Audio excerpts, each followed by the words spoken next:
देखते हैं question number first का सिद्ध कीजिए कि 5 प्लस रूट 3 एक वर्ग में संख्या है। तो देखते हैं, माना 5 प्लस रूट 3 एक परमेय संख्या है।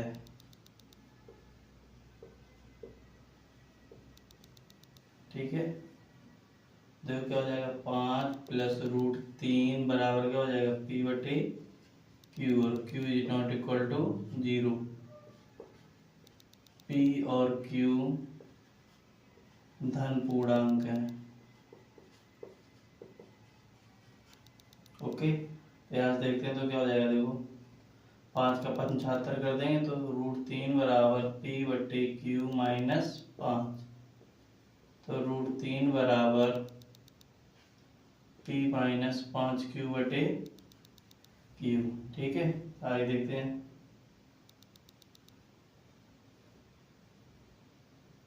पी और क्यू पूर्णांक है, इसलिए P माइनस 5 क्यू बटे क्यू एक परमेय संख्या है, अर्थात रूट 3 भी एक परमेय संख्या होगी।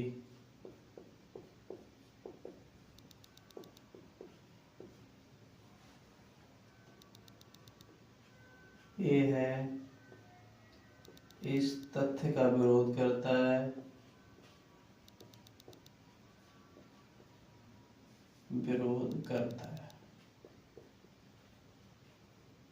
कि रूट 3 एक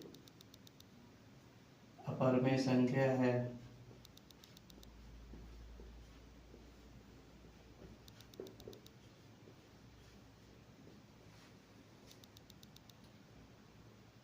ये है विरोधाभास हमारी गलत कल्पना के कारण हुआ है।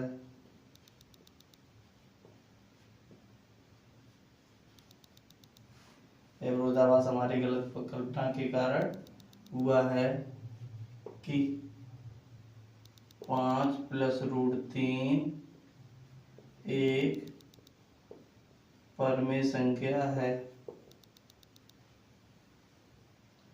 अतः 5 प्लस रूट 3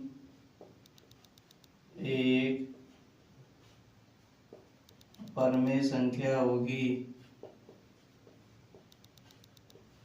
ओके, देखते हैं क्वेश्चन नंबर फर्स्ट का यदि cos a बराबर रूट 3 बटे 2 हो तो sin 2a का मान ज्ञात कीजिए। ठीक है, तो देखते हैं, देखो cos a बराबर क्या देख कर रखा है, रूट 3 बटे 2। तो देखो cos a बराबर क्या हो जाएगा, cos में रूट 3 बटे 2 किसकी वैल्यू होती है, cos 30 की। cos से cos काट देंगे तो क्या बचेगा, a बराबर 30 डिग्री। हमें मान किसका निकालना है, sin 2a का। तो देखो sin 2 इंटू a का मान कितना आया, 30। तो देखो क्या हो जाएगा, sin 60। ठीक है, और sin 60 का मान क्या होता है, रूट 3 बटे 2। ओके, देखते हैं क्वेश्चन नंबर फर्स्ट का सिद्ध कीजिए कि बेलन के आयतन का 2 गुना उसके वक्रपृष्ठ और आधार की त्रिज्या के गुणनफल के बराबर होता है। ठीक है, तो देखते हैं, देखो बेलन का आयतन, जिसे हम बी से डिनोट करते हैं, क्या होता है, पाई आर स्क्वायर एच। ठीक है, और क्या दे रखा है, वक्रपृष्ठ। तो देखो बेलन का वक्रपृष्ठ क्या होता है, 2 पाई आर एच, और त्रिज्या को क्या लिखते हैं, आर। ठीक है, अब देखते हैं प्रश्नानुसार, प्रश्न क्या कह रहा है, बेलन के आयतन का 2 गुना, तो बेलन का आयतन है यानी कि 2 गुना 2 भी हो जाएगा, उसके वक्रपृष्ठ और आधार की त्रिज्या के गुणनफल के बराबर है।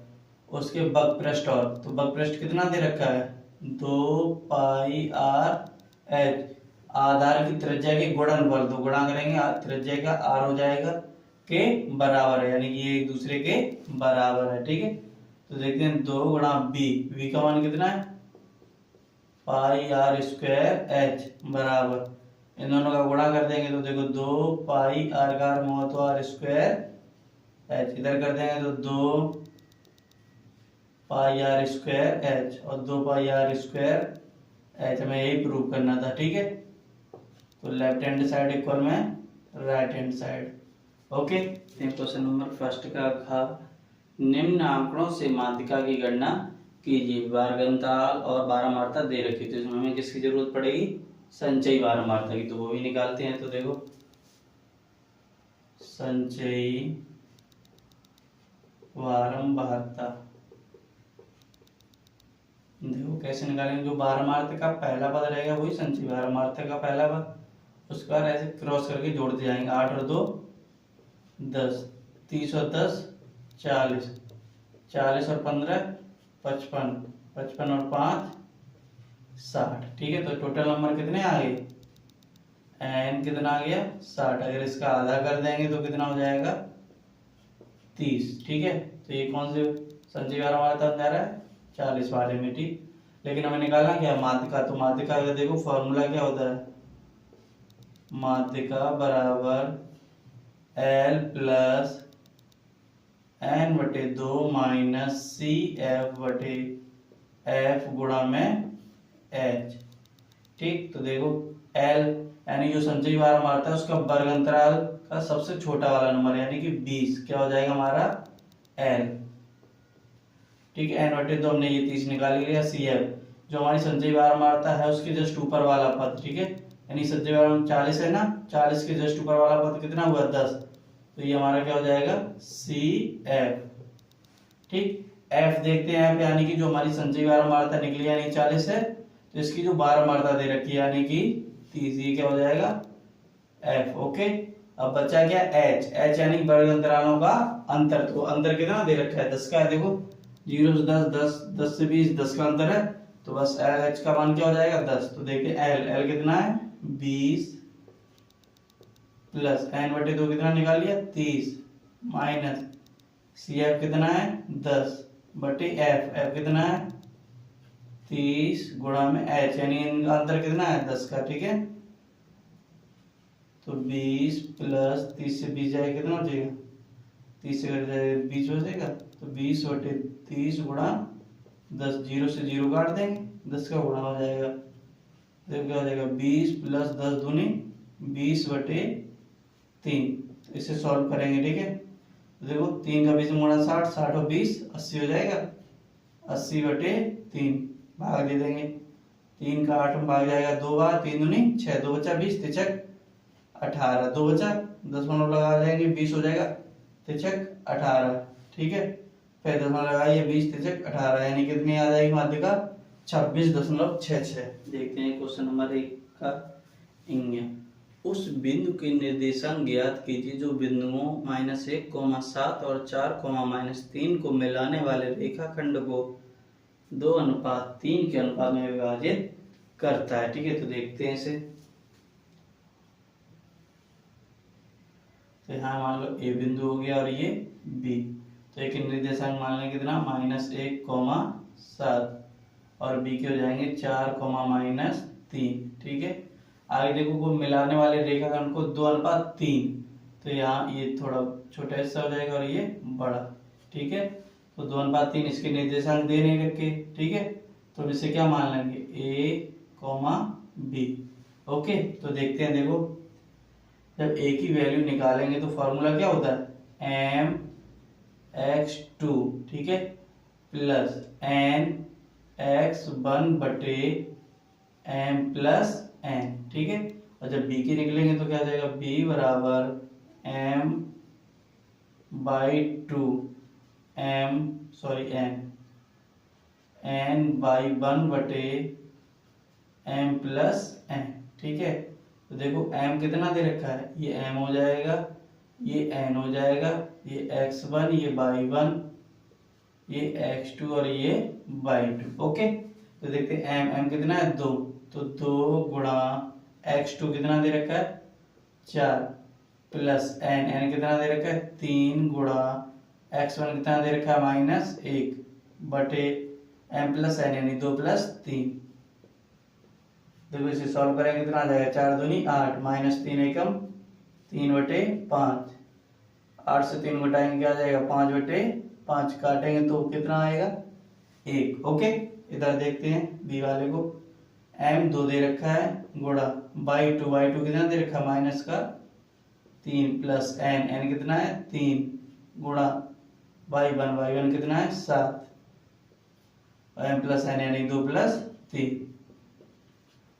तो देखो 3 दूनी 6 माइनस के प्लस 7 21/5, और 21 से 6 को घटाएंगे तो कितना हो जाएगा 15 प्लस के बटे में 5, 5 15। तो देखो ए और बी की वैल्यू क्या है 1,3, तो 1, निर्देशांक क्या हो जाएंगे, निर्देशांक क्या हो जाएंगे 1,3। ओके, देखते हैं क्वेश्चन नंबर 2 का खा। 2 अंकों से बनी किसी संख्या के अंकों का योग 9 है, ठीक है। तो देखते हैं, देखो माना इकाई का अंक बराबर 22 और दहाई का अंक बराबर x, ठीक है। तो आगे देखो तो मूल संख्या क्या हो जाएगी, मूल संख्या जो हमारी बनेगी वो क्या बन जाएगी, देखो ढाई, x कितने बार आ ढाई पे तो 10x हो जाएगा प्लस y। ओके, अब आगे देखते हैं प्रश्न क्या कहता है। प्रश्न अनुसार 2 अंकों से बनी किसी संख्या के अंकों का योग कितना है 9, तो ये 2 इनसे बना देंगे तो x प्लस y बराबर कितना दे रखा है 9, इसे समीकरण नंबर 1 दे देंगे, ठीक है। आगे देखते हैं यदि संख्या के अंक उलट दिए जाए, ठीक है, तो यहाँ लिखेंगे अंकों को उलटने पर बनी, अंकों को उलटने से बनी संख्या बराबर अंक, तो देखो x जगह y हो जाएगा और y जगह x, तो क्या बन जाएगी नई संख्या 10y प्लस x, ठीक है। आगे देखते हैं तो नई संख्या बनने वाली संख्या मूल संख्या से 27 अधिक है, ठीक है। तो ये तो देखो क्या हो जाएगा 10y प्लस x बराबर क्या हो जाएगा, मूल संख्या से कितनी अधिक है 27, तो 10x प्लस y प्लस 27 अधिक हो गई, ठीक है। अब इन दोनों की तुलना कर देंगे तो देखो 10y प्लस x, ये प्लस का इधर आएगा -10x, y का पक्षांतर होगा तो -y बराबर 27, ठीक है। तो यहां से देखते हैं, देखो 9x हो जाएगा माइनस का और प्लस का 9, y बराबर 27, ठीक है। 9 का भाग लगा देंगे, ओके। 9 का भाग करने पर देखो यहाँ क्या हो जाएगा -x प्लस y बराबर 3, ये समीकरण नंबर हमारा क्या हो जाएगा 2, ठीक है। तो समीकरण फर्स्ट प्लस सेकंड यानी 1 और 2 को जोड़ेंगे, ठीक है। तो देखो क्या बनेगा आगे, समीकरण पहला क्या है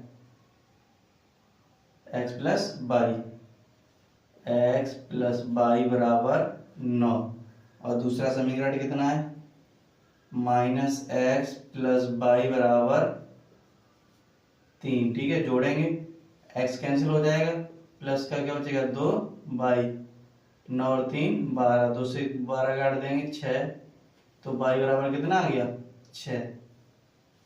ठीक है, और y का मान किस में रख देंगे, समीकरण 1 में।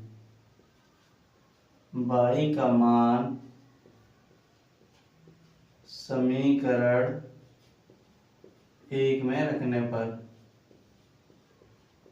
तो देखो समीकरण 1 क्या हो जाएगा, x प्लस वाई बराबर 9 है, y का मान कितना है 6, तो x प्लस 6 बराबर 9, तो x बराबर हो जाएगा 9 माइनस 6, तो x बराबर क्या आ गया 3। ठीक है, और मूल संख्या निकालनी है, यानी कि संख्या ज्ञात कीजिए। तो देखते हैं, मूल संख्या या अभिष्ट संख्या, ठीक है, बराबर हमारी क्या है 10x प्लस वाई। तो देखते हैं 10x का मान कितना है 3, तो गुणा 3 प्लस वाई कितना है 6, तो 10 और 3 10 3 30 प्लस 6, तो 30 में 6 जोड़े कितनी हो जाएगी 36, तो हमारी संख्या ये कितनी आएगी 36। ओके, देखते हैं क्वेश्चन नंबर 2 का घ। चित्र में यदि BD लंब AC तथा CE लंब AC है तो सिद्ध कीजिए कि त्रिभुज AEC समरूप त्रिभुज ADB। इसमें थोड़ा करेक्शन है सवाल में, यहाँ AC नहीं होगा, ठीक है, क्योंकि देखो CE है ना, ये किसके लंब है AB पे, तो यहाँ क्या हो जाएगा AB। ठीक है, आप देखते हैं आगे, देखो त्रिभुज AEC तथा त्रिभुज ADB में ऐसे, ठीक है, तो देखो AEC ये बड़ा वाला त्रिभुज, ठीक है, फिर ADB AD और B ये छोटा वाला, ये वाला, ठीक है। तो देखते हैं इसमें, देखो एंगल या कोण, देखो A बराबर कोण A, दोनों में उभयनिष्ठ है, तो कोण A क्या हो जाएगा उभयनिष्ठ, कॉमन है इसलिए। ठीक है, अब आगे देखते हैं, देखो एंगल D बराबर एंगल E, यहाँ दे नहीं रखा लेकिन हो जाए, देखो ठीक है, अगर ऐसे नहीं तो देखो एंगल CEB बराबर हो जाएगा हमारा एंगल BDA। ठीक है, क्योंकि ये कैसा है 90 डिग्री है। ठीक है, दो कोण हो गए एक दूसरे के बराबर, एक ये वाला हो गया, ठीक है, और एक एंगल ए बराबर हो गया। अब आगे देखते हैं, तो देखो क्या हो जाएगा, एंगल ACE बराबर किसके हो जाएगा, ACE बराबर हो जाएगा BEC के, एंगल BEC के किससे, एकांतर कोण से। तो हमें समरूप लाने ये तीन चीजें, तो तीनों हो गई, कोण तीनों हो गए, ठीक है। तो यहाँ क्या लिखेंगे, त्रिभुज AEC समरूप त्रिभुज ADB, ये हमसे प्रूव करा गया। ओके, देखते हैं क्वेश्चन नंबर 2 का इंग्या, निम्नलिखित बारंबारता सारणी में समांतर मात्र ज्ञात कीजिए। तो देखो वर्गंतराल और बारंबारता दे रखी, तो इसमें हमें किसकी जरूरत पड़ेगी, मध्य मान की। किसकी जरूरत पड़ेगी, मध्य मान की। तो देखो मध्य मान कैसे निकालेंगे, जिसे हम x से डिनोट करेंगे और इसे f से। ठीक है, तो देखो मध्य मान कैसे निकालें, जो वर्गंतराल है इन दोनों को, वर्गंतरालों को जोड़कर इनमें 2 का भाग लगाना है। ठीक है, तो देखो 0 10 को जोड़ेंगे 10, 10 में 2 का भाग लगाएंगे तो 5। ठीक है, 10 और 20 को जोड़ेंगे 30, 30 में अगर 2 का भाग लगाएंगे तो 15। अब देखो मध्यमान कैसे निकलेगा, जितने का अंतर है उतना ही जोड़ते जाओ। अंतर देखो कितने का, 10 का है, 0 10 10 20 10 का अंतर है, इसलिए इधर भी 10 जोड़ते जाओ। 5 और 10 15 हो गए, 15 में 10 जोड़ेंगे तो 25, 25 में 10 जोड़ेंगे तो 35, और 35 में 10 जोड़ेंगे तो 45। ठीक है, ये हमारा मध्यमान आ गया। अब आगे देखो क्या निकालेंगे, बारंबारता और मध्यमान का गुणनफल, f इंटू एक्स हो जाएगा। तो देखो क्या आएगा, 5 25।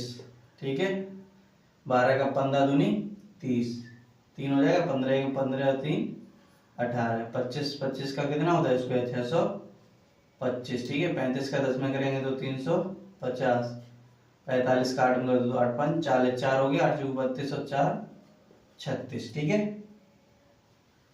अब देखते हैं 12 मार्ता को ऐड करना पड़ेगा, तो जोड़ दो 12 मार्ता को, कितना हो जाएगा देखो, 5 और 2 7, 7 और 5 12, 12 और 8 20, हासिल कितनी हो जाएगी 2, 2 3 4 हासिल 2 6, ठीक है। इधर अगर f(2x) को जोड़ेंगे तो देखो कितना आ जाएगा, 5 और 5 10, हासिल 1, ठीक है। 6 और 5 11, 11 और 2 13, 13 और 2 15, 15 और 8 23, ठीक है। 23 और 1 हासिल 24, 2 हासिल हो गई, ठीक है। कितनी हो गई 2, 6 3 9 1 10 3 13 और 2 15, तो कुल मिलाकर कितना हो गया 1540। तो देखो समांतर माध्यम को किससे डिनोट करते हैं, x बार से, तो क्या हो जाएगा सिग्मा एफ एक्स बटे में सिग्मा एफ, तो देखो 1540 बटे 60, 0 से 0 काट देंगे, 6 का भाग लगाएंगे तो देखो क्या हो जाएगा 6 दूनी 12, ठीक है। 3 बचा 34 हो गया, 6 पंचे 30, दशमलव लगा देंगे, 40 हो गया, 40 6 7 42, 36 हो जाएगा ना, ठीक। कितना बचेगा 4, 40 हो जाएगा फिर, तो कितना आ जाएगा 25.66, ओके। देखते हैं क्वेश्चन नंबर 2 का अच्छा, निम्नलिखित आंकड़ों से बहुलक की गणना कीजिए, वर्गांतर और पारमार्थिता दे रखी है, ठीक है। तो देखो बहुलक का सूत्र क्या होता है, देखो बहुलक बराबर L plus F1 minus F0 बटे 2F1 minus F0 minus F2 गुणा में H, ठीक है। तो देखो कैसे इसकी वैल्यू निकालेंगे सभी की, तो देखो 12 मार्क बहुलक पूछा, तो बहुलक 12 मार्ता में देखो सबसे ज्यादा कहाँ 8 है ना, यानी 3 और 5 है सबसे ज्यादा, तो 8 हो गया ना, ये हमारा क्या हो जाएगा F1, क्या हो जाएगा F1। अब इसका जो वर्ग अंतराल देंगे तो वर्ग अंतराल क्या है 3 और 5, 3 से कितना है 5, L का मतलब होता है छोटा पद, यानी वर्ग अंतराल में छोटा पद क्या है 3 है, तो ये हमारा क्या हो जाएगा L, ओके।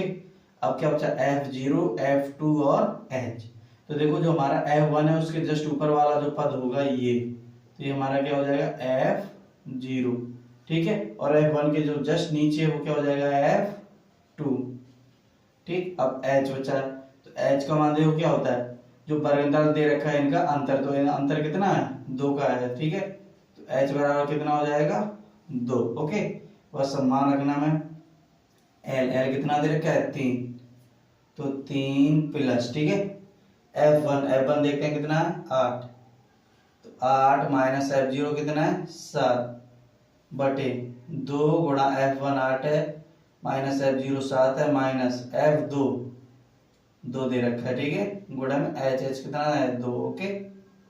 आइए देखते हैं, तो 3 प्लस 8 से 7 जाएगा ये बचेगा बटे 8 दूनी 16 माइनस 7 और 2 9, ठीक है, गुणा में कितना हो जाएगा 2, तो देखो 3 प्लस 2 का 1 गुणा हो जाएगा 2 हो जाएगा, 16 से अगर 9 को घटाएंगे तो 7, तो क्या हो जाएगा 3 प्लस 2 बटे 7। अब आगे सॉल्व करते हैं तो देखो क्या हो जाएगा 7 तियां 21 और 2 23 हो जाएगा, 23 बटे 7। अब 7 का 23 में भाग लगाना है, तो देखते हैं 7 तियां 21 दशमलव 20 हो गया, 7 दूनी 14, 6 हो गया 60 हो गया, ठीक है। पॉइंट लगा 0 बढ़ जाएगा 60 हो जाएगा, 60 में अगर करेंगे तो कितने बार जाएगा 7 5 8 बार हो जाएगा, ठीक है। 7 8 56 40 हो जाएगा फिर से, तो 7 चौगु 28 7 7 49, 5 बार आ जाएगा, ठीक है। तो हमारा जो बहुलक है वो कितना आएगा 3.285, ओके।